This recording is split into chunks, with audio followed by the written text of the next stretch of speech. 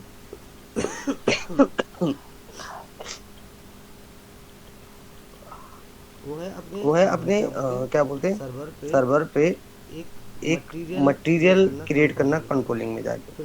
फिर उसके बाद हम प्रॉफिट सेंटर पे बात करेंगे।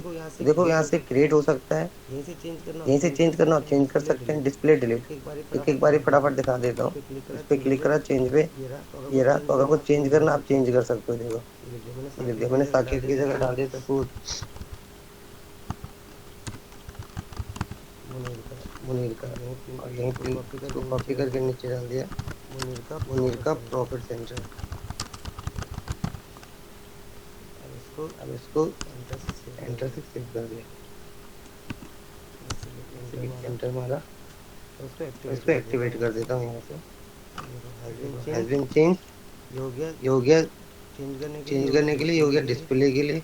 ये हमारा प्रॉफिट सेंटर क्या है। अब तो हमारा प्रॉफिट सेंटर ये रहा नहीं ना, अब हो गया हमारा। इसको एंटर मारूंगा तो ये इस नाम से खुलेगा। अच्छा, बाहर का नाम चेंज नहीं करा मैंने, ये रहा। भैया मुनीर का दिख रहा है यहाँ पे। यहीं पे अगर डिलीट करना चाहो तो डिलीट कर सकते हो उसको। मार्क फॉर डिलीशन डिलीट हो जाएगा। और यहीं पे आपने क्या चेंज करा है वो देख सकते हैं, जैसे ये रहा। और एंटर मार देता हूँ तो वो बोल रहा है आपने जो जनरल नेम चेंज करा है, वो बोल रहा है आपने साकेत की जगह मुनीर का डाला है। पहला आपका जो था वो साकेत था, अब आपने मुनीर का डाल दिया। लैंग्वेज ये है, वैलिडिटी टाइम ये रहा। जो चेंजेस हुए होते हैं वो दिखा देता है यहाँ पे, डिस्क्रिप्शन में भी दिखा देगा ये डाल रहा। अब मैंने दो ही चीजें चेंज करी, वही दो दिखा रहा है। अगर कुछ और डालते वो भी चेंज दिखा देता। अब इसके बाद आपको अपने सर्वर पे क्या बनाना है, कंट्रोलिंग के लिए अब आपको बनाना पड़ता है अपना मटेरियल। क्योंकि जब भी आप काम करते हो तो वो एक आपका actual cost material laser create होता है। तो बेसिकली वो किसके लिए होता है, वो हम एसेट्स के लिए भी करते हैं, बट उसमें कंट्रोलिंग में काफी यूज आ जाएगा। तो उसके लिए आपको क्या करना है, चाहे आप ये कोड यूज कर लो, चाहे आप उससे चले जाओ। SPRO एप रेफरेंस ING, फिर आपका कंट्रोलिंग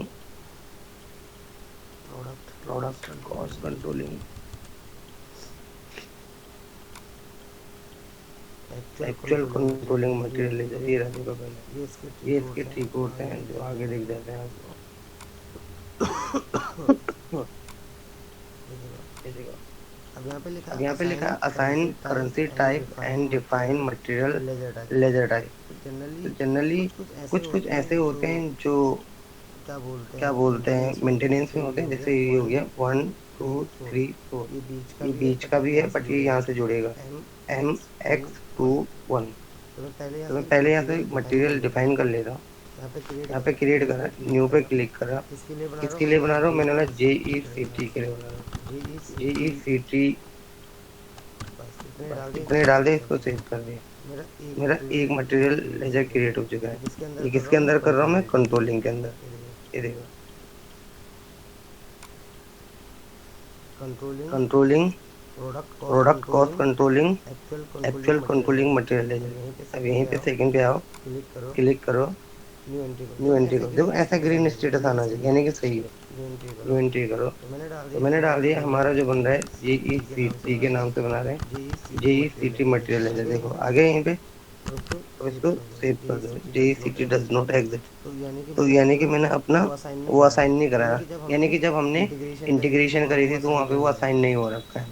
बट फिलहाल मैं आपको अपना दिखा देता हूँ कैसा है। एक कंपनी मैंने बताई ना अभी आपको, ऑडियो वाली, AUTI। ये देखो, ऐसा आपका ये एरिया आना चाहिए, यहाँ पे नेम आना चाहिए, देन से। तो ये मैंने सारे एक ही नाम डाल रखे हैं, कंपनी का नाम, कोड, ये जैसे इसने डाल रखा है सब एक ही डालते हैं। तो ये ग्रीन स्टेटस आ जाएगा, वो असाइन नहीं था, अदरवाइज आ जाता। यहीं पे देखो दूसरा लिखा हुआ है, activate material ledger for valuation area. इसी पे क्लिक करो, यहाँ पे एक्टिवेट मटेरियल लेजर पे क्लिक करो, पोजीशन पे जाओ, वैल्यूएशन एरिया JECT डिफाइंड है। ठीक है, अगर AUDI डाल दो आपका, ये रहा देखो, ये मेरा डिफाइंड है ऑलरेडी। तो आपने कुछ करना नहीं है, बस जब आप अपना डालते हो, जैसे मान के चलो ये आपका है, तो बस यहाँ पे आपको प्राइस में 2 डाल देना होता है, स्टैंडर्ड होता है। और मटेरियल अकाउंटिंग लेजर जो होगा, इस पे क्लिक कर दोगे। अगर ये ऐसा रहेगा तो नॉट एक्टिवेटेड है, ऐसा होना चाहिए एक्टिव, तो एक्टिवेटेड। ऐसे ही है, इसने कंपनी बना दी, वैल्यूएशन एरिया बना दिया, लेकिन इसको स्टेटस अभी एंडिंग है। क्यों? क्योंकि इसने इस पर टिक नहीं करा, यहाँ पे टूर नहीं डाला। तो आपको ऐसे ही डालना है। बाकी आप मेरी कंपनी का रेफरेंस ले सकते हो। अगर आप अपना स्टैंडर्ड बना के चल रहे हो तो वेल एंड गुड, और नहीं है तो इंटीग्रेशन के थ्रू आप कर सकते हो। अब यहाँ पे एक और ऑप्शन आता है जिसको बोलते हैं नंबर रेंज। तो मैंने आपको पहले ही बताया था कि हमारी जो नंबर रेंज है, नंबर रेंज मटेरियल लेजर, वो ऑलरेडी असाइंड होती है, राइट? देखो इस तरीके से बनी हुई है। तो अगर आप अपनी नंबर रेंज बनाना चाहो तो बना सकते हो, चेंज करना चाहो चेंज कर सकते हो, बट ये सारे ऑलरेडी क्रिएटेड होते हैं। और मल्टीपल होंगे, एक दो नहीं होंगे, बहुत सारे होंगे। तो अगर मैं आपको दिखाऊं यहीं से, जैसे मैंने आपको पहले बताया था, देखो ये वाले से भी यही बोलता, जो आपका OBA7T कोड है ना, क्या बोलते हैं, डॉक्यूमेंट टाइप को देखने के लिए, वो उससे भी यही बोलता है। देखो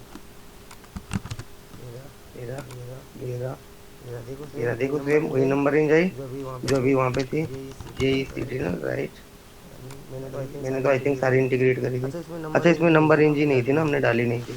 बट अपने ऐसे बना चाहो तो बना सकते हो। मैंने बोला कि ईयर 2023 में चाहिए, एक से लेके चाहिए और इतने तक चाहिए। मैंने नंबर रेंज हाँ वहाँ पे 9 कर दिया था। तो मैंने बना दिया कि मेरे 100 तक चलेगी। अब इसमें दो ऑप्शन होते हैं, देखो दो तो नहीं है, एक ही ऑप्शन है, इंटरनल और एक्सटर्नल। अगर आप चाहते हो कि आपकी जो बिलिंग हो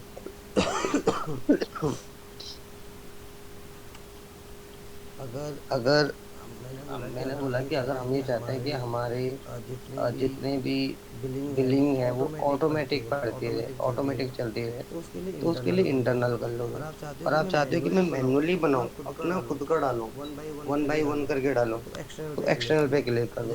तो जब आपकी बिलिंग होगी ना, आपको नंबर रेंज डालनी पड़ेगी 1 2 3 4 5। इसीलिए मैं इस पे क्लिक नहीं करता, सेव कर दो। तो मेरी एक नंबर रेंज बन चुकी है, ओवरलैप भी नहीं है। दूसरी बनानी हो यहीं से बना लो, तीसरी बनानी हो यहीं से बना लो, हटाना हो यहीं से डालो। ज्यादातर मैं प्रेफर करता हूँ, मैं वैसे ये बोलता हूँ कि आप एक ऐसी नंबर रेंज बनाओ जो लॉन्ग टाइम पर्पज के लिए हो। देखो मैंने पहला नंबर कौन, क्योंकि मैं 1 से लेके और 100 तक पहले बना चुका हूँ। तो जो मेरी नंबर रेंज बनेगी वो इसके आगे से बनेगी। मैं यही नंबर यहाँ डाल दूंगा, सपोज ये फिर इसी नंबर को डाल दूंगा, ओवरलैप दिखा देगा, ये गलत है। तो जनरली मैं क्या बोलता हूँ, हमेशा जब भी आप अपने नंबर रेंज क्रिएट करते हो, कि आप जो बनाओ इन्फिनाइट ईयर वाले बनाओ। इससे क्या फायदा होगा कि आपका जो फाइनेंशियल ईयर है, बिकॉज जब फाइनेंशियल ईयर कंप्लीट होता है जब भी फाइनेंशियल ईयर हमारा कंप्लीट होता है तो उसके बाद काम ज्यादा पड़ जाता है, चैलेंजेस ज्यादा आते हैं। तो क्या होता है कि शीट चेंज हो गई, अब आपको दूसरी बनानी पड़ेगी, फिर आपको उसकी फॉर्मेटिंग करनी पड़ेगी, उसकी कॉन्फ़िगरेशन सेट करनी पड़ेगी। मतलब बहुत सारे ऑप्शंस आते हैं फिर। तो वो वाला प्रोसेस ज़्यादा सही होता नहीं है। इसीलिए आप ऐसे बना के रखो कि जो आपकी फर्दर क्या हो, चलती रहे, है ना। ऐसा ना हो कि नंबर रेंज आपने बना दी, लेकिन वो नंबर रेंज आपने बनाई एक लिमिटेड टाइम बनती है। ऐसे ही मैंने पहले ही बताया आपको कि आप फ्रॉम बना सकते हो कि इस ईयर में चाहिए नंबर रेंज इतने तक चाहिए। लेकिन प्रॉब्लम क्या है कि वो फिर उसी तक वैलिड रहेगी, दूसरे में नहीं आएगी। अच्छा, दूसरे में नंबर रेंज लोगे, आपको ये बात ध्यान की बड़ी हैरानी होगी, एसएपी नंबर रेंज को बेचता है, पता है। बहुत सारे सर्वर पे एसएपी की नंबर रेंज मतलब बिकती हैं, बेची जाती हैं। और एसएपी के टी कोड भी बिकते हैं। अब आप बोलेंगे ये क्या ऐसी कैसी बात है, बिल्कुल है। वो क्या करते हैं, कॉन्फ़िगर करके देते हैं आपको। आपको नहीं चाहिए ये टी कोड इसका, आप नहीं चाहते कि आप ये वाला यूज करो। आप एक सीरीज चाहते हो कि भाई इस सीरीज के इसके टी कोड बने, इस सीरीज के इसके चले, इस सीरीज के इसके चले। तो वो आपको ना ऐसे ही कॉन्फ़िगर करके देता है, बट उसका वो फिर प्राइस लेता है। ऐसे ही नंबर रेंज भी देता है, कॉन्फ़िगर करके देता है, पर उसको प्राइस देता है। तो ज्यादातर जो कंपनियां हैं, जो बड़ी ऑर्गेनाइजेशन है, वो नंबर रेंज का झंझट ही नहीं रखती। वो क्या करते हैं, खरीद लेती हैं वहां से इनफिनाइट ईयर तक, चलता रहेगा जब तक वो सर्वर है, डेटाबेस है। क्योंकि देखो फाइनेंशियल ईयर जैसे अब समझो ना, आपने 23 के लिए बनाया तो वैलिड सिर्फ 23 के लिए ही था, फिर ये खत्म हो जाएगा। और अगर मैं बात करूं -OP52 /O, एक और डाल देता हूँ।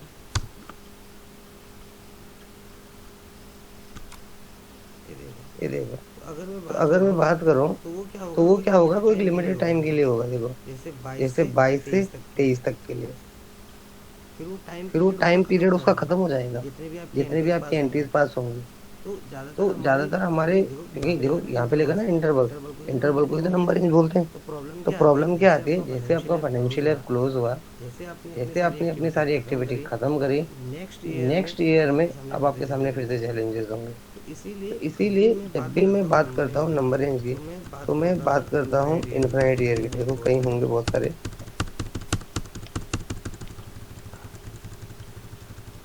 हमें किसी के बनने की नहीं। बट जो भी नंबर रेंज बनाते हैं वो ज्यादातर फिर ऐसे बनाते हैं 9999 में, ईयर नहीं डालते वो वाला कि 22 में चाहिए, 23 में चाहिए। ओके।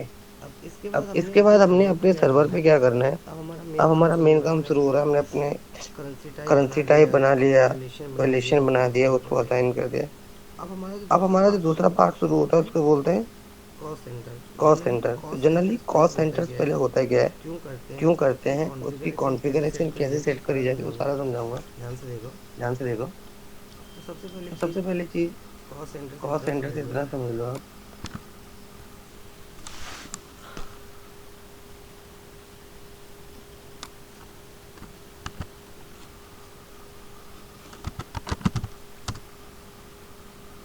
एक, देखो ये ना सब डिपार्टमेंट वाइज चलता है जनरली, कि हमारी एक डिपार्टमेंट है, उस डिपार्टमेंट के अंदर आपका ये डेटाबेस है, उसमें से आपको इतना चाहिए, तो वो कॉन्फ़िगर हमें करना पड़ता है। तो ऐसा होता है, अब एक मान के चलो, एक कंपनी है। अब एक कंपनी के अंदर देखो, एक ही बंदा तो काम नहीं कर रहा है, एक ही पोस्ट तो है नहीं जो उसमें अपना डेटा मेंटेन कर रही है, बहुत सारे होते हैं। वो अपना डेटा कैसे मेंटेन करते हैं, मैं प्रॉपर बता रहा हूँ आपको। कॉल सेंटर्स के अंदर ये इसका सबसे मेजर पॉइंट है। सबसे इम्पोर्टेंट और मेजर पॉइंट यही आता है कि आप अपने सर्वर पे कॉस्ट सेंटर्स को कैसे डिफाइन करते हो। इसमें दो चीजें होती हैं, आप कैटेगरीज डिफाइन कर सकते हो, सेंटर्स डिफाइन कर सकते हो, उनको ग्रुपिंग बना के अपने सर्वर पे रख सकते हो। तो उसका पहला तरीका जो है वो ये है, थोड़ा सा स्लो चल रहा है, मान के चलो ब्रांच के हिसाब से लेके चलते हैं। एक कंपनी है, उसकी ब्रांच है, तो ब्रांचेस भी हो सकती है मल्टीपल। दिल्ली ब्रांच है, उसकी मुंबई ब्रांच है, उसकी जयपुर ब्रांच है। तो एक कंपनी की ऐसे मल्टीपल ब्रांच हो सकती है। ऐसे ही फिर देख लो, इसको लिख देते हैं यहाँ पे डिपार्टमेंट। एक कंपनी के मल्टीपल डिपार्टमेंट हो सकते हैं, जैसे एचआर का डिपार्टमेंट है, सेल्स का डिपार्टमेंट है, परचेज का डिपार्टमेंट है। एक कंपनी के मल्टीपल डिपार्टमेंट भी हो सकते हैं। उसके बाद होता है एम्प्लॉय। किसी का नाम राहुल है, किसी का नाम मोहित है, किसी का नाम सचिन है।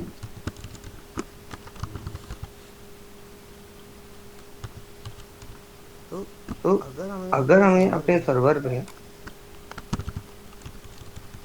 मैं बता देता हूँ, जो मैंने कलर्स डाल रखे हैं, जिन पे मैंने कलरिंग करी हुई है, इनको ध्यान से देखो। इनको बोलते हैं कैटेगरीज। कैटेगरी है, और जो उसके जस्ट नीचे है वो उनके सेंटर्स हैं। जैसे एक कंपनी है, वो कंपनी के मल्टीपल ब्रांच हो सकते हैं। एक डिपार्टमेंट है, उसके मल्टीपल हो सकते हैं। एम्प्लॉयज मल्टीपल हो सकते हैं। तो जनरली अभी तक आपने जो ट्रांजेक्शन पास करी थी वो ऐसी करी होंगी। देखो मैं दिखाता हूँ आपको।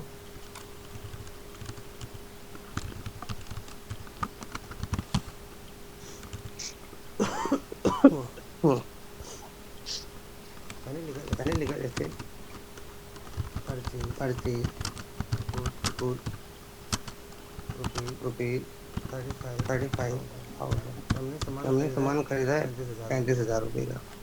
हमने एंट्री पास कर दी, purchase account debit to cash. आप ऐसे एंट्री पास करते होंगे, लेकिन ये तरीका सही नहीं है एंट्री का, क्योंकि ये कंपनी में एंट्री होती ही नहीं है ऐसी एंट्री। अगर आप काम कर रहे होंगे तो ऐसा कभी कोई ट्रांजेक्शन रखा ही नहीं जाता है। इसको इनकम्प्लीट बोलेंगे। ये क्या है, तो जनरल एंट्रीज का एक पार्ट हो गया जो आप लोगों ने बेसिकली मैनुअल अकाउंटिंग सीखी होगी। एंट्रीज कैसे बनती है, ऐसे होते हैं, देखो। परचेज, सपोज कोई नाम पहले तो उसका, purchase laptop rupees 35,000 from Delhi branch, purchase department and from Rahul employ. तो हमारे सर्वर पे जितने भी मैक्सिमम जो डिटेल्स दी जाती है वो ऐसी दी जाती है, देखो कंपनी के अंदर, कि हमारी एक कंपनी है, हमने उससे सामान खरीदा है। क्या खरीदा है? लैपटॉप। कितने का खरीदा? इतने का खरीदा। कौन सी ब्रांच से खरीदा? इस ब्रांच से खरीदा। डिपार्टमेंट कौन है? ये है। तो हम अपने सेंटर्स डिफाइन करते हैं पहले, कि हमारे ये सेंटर्स हैं, ये हमारी सेंटर्स है, ये हमारे सेंटर्स है। ऐसे हमारी कैटेगरीज भी होती हैं, कि हमारी कोई कैटेगरीज है वो डिफाइन करते हैं। तो ये दो तरीके से चलता है। एक चलता है स्टेप वाइज स्टेप, एक चलता है पाथ, टी कोड के थ्रू। तो अगर मैं इसका टी कोड बोलूँ तो KE51 टी कोड होता है। और अगर इसके स्टेप्स की बात करी जाए, तो सबसे पहले अकाउंटिंग में आ जाओ। और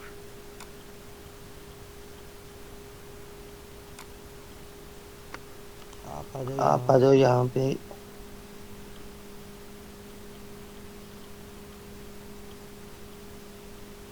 एक सेकेंड, एक मैसेज आ रहा है बच्चे को, उसको रिप्लाई कर रहा हूँ।